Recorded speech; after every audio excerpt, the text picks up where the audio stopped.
நண்பா, நண்பி,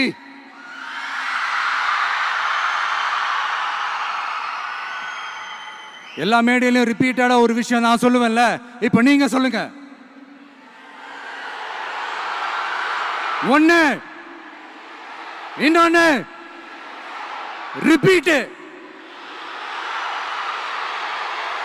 ஒன்னு, இன்னொன்னு.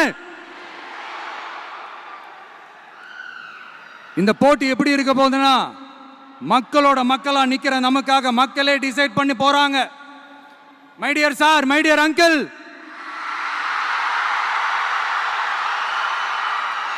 ஆல்ரெடி டிசைட் பண்ணியாச்சு. கான்பிடென்டா இருக்க மக்களே, நல்லதே நடக்கும், வெற்றி நிச்சயம். மீண்டும் சந்திக்கும் வரை நன்றி, வணக்கம்.